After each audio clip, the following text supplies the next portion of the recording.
राधा स्वामी जी, संगत जी, बाबा जी बार बार बोलते हैं कि आपने ये मेरे 3 काम कभी नहीं छोड़ने हैं। अब आपने वीडियो को पूरा देखने के बाद ये डिसाइड करना है कि आप बाबा जी के 3 काम करते हैं या नहीं।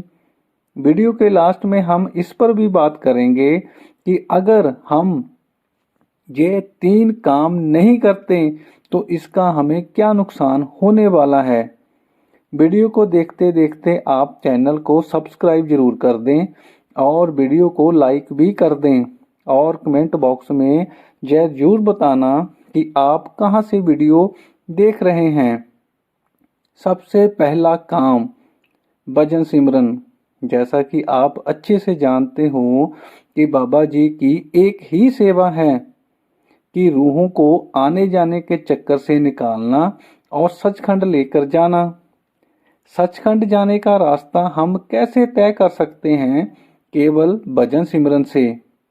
इसीलिए बाबा जी भजन सिमरन करने के लिए सबसे ज्यादा जोर देते हैं। मैं ऐसे बहुत से सत्संगियों को जानता हूँ जो बाबा जी की इस सेवा को दिन में कई कई घंटे करते हैं। अब आपने ये देखना है कि आप बाबा जी की इस सेवा को कितना समय देते हैं, समय देते भी हैं या नहीं। दूसरा काम सेवा। भजन सिमरन में हम आगे बढ़ पाएं उसके लिए हमारे मन में निम्रता का होना बहुत जरूरी है। सेवा एक ऐसा कार्य है जिसमें भजन सिमरन का माहौल भी बनता है और मन में निम्रता भी पैदा होती है। मैं जहाँ पर आपको एक बात सुनाता हूँ। एक बार बाबा जी ने डेरे में इंजीनियरों को बोला कि आप इस बिल्डिंग को तुड़वा दें। तो इंजीनियर ने बोला कि अभी तो यह बिल्डिंग सही हालात में है, इसको तोड़ने की कोई जरूरत नहीं है। तो बाबा जी ने बोला नहीं, आप इसको तुड़वा दें।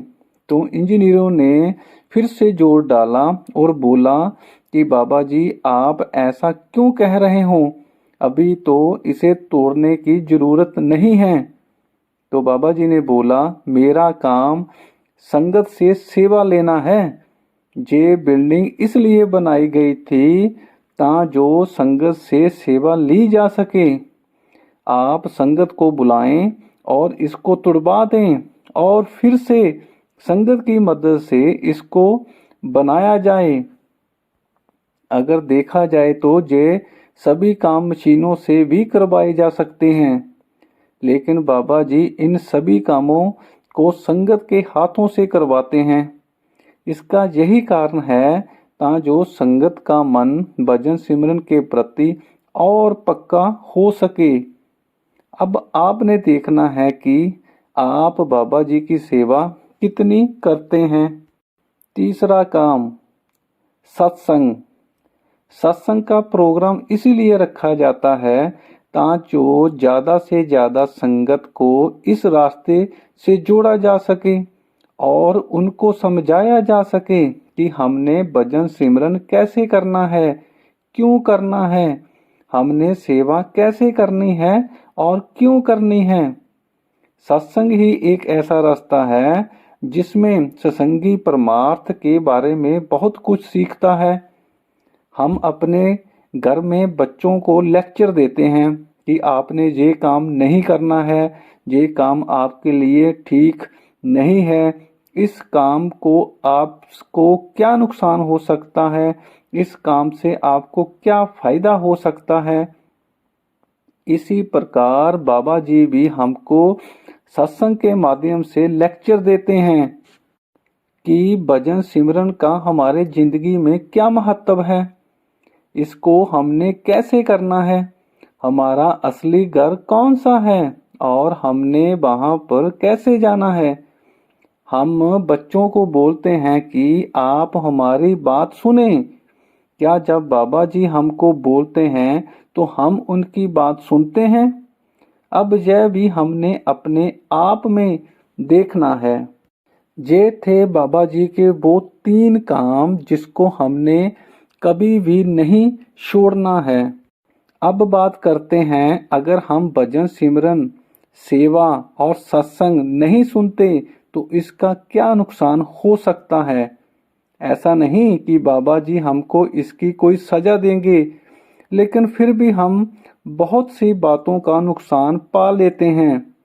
जैसे नंबर 1, अपने गुरु से रिश्ता कमजोर हो जाता है। भजन सिमरन सेवा और सत्संग एक ऐसी डोर है जो हमें अपने गुरु से जोड़कर रखती हैं। अगर हम तीनों काम नहीं करते तो हमें ऐसे लगने लगता है कि जैसे हमारा गुरु हमसे बहुत दूर चला गया है, लेकिन असल में गुरु वहीं पर है, हम ही उनसे दूर हो चुके हैं। नंबर 2, कर्मों का बोझ फिर से बढ़ने लगता है। भजन सिमरन क्या करता है, जो हमारे पुराने कर्म है उसके बोझ को कम करता है। और सत्संग क्या करता है, हमें नए बुरे कर्म करने से सावधान करता है। अगर हम इसे दूर ही हो जाएंगे तो फिर हम कर्मों से कैसे बच पाएंगे। नंबर 3, मन हमारे कंट्रोल से बाहर हो जाएगा। हम भजन सिमरन करने के लिए अपने मन को कंट्रोल करने की कोशिश करते रहते हैं, क्योंकि हमें मालूम है मन जितना कंट्रोल में रहेगा हम उतना ही भजन सिमरन में तरक्की कर पाएंगे। सत्संग में भी मन को कंट्रोल करने को ही बोला जाता है, और सेवा तो हम करते ही इसलिए हैं ताजो मन में निम्रता आ सके। अगर हमने इन तीनों कामों को छोड़ ही दिया फिर तो मन आजाद हो जाएगा, और इसका नुकसान क्या होगा। काम, क्रोध, लोभ, मोह, अहंकार हमारे मन में अपने लिए जगह बना लेंगे और कर्मों का बोझ हम पर बढ़ता ही चला जाएगा। संगत जी, इसीलिए बाबा जी हमें बार बार इसी बात को समझाते हैं कि आपने ये 3 काम कभी भी नहीं छोड़ने हैं। संगत जी, अगर आपको ये वीडियो अच्छी लगी तो आप इस चैनल को सब्सक्राइब जरूर कर दें और वीडियो को लाइक भी कर दें। राधा स्वामी जी।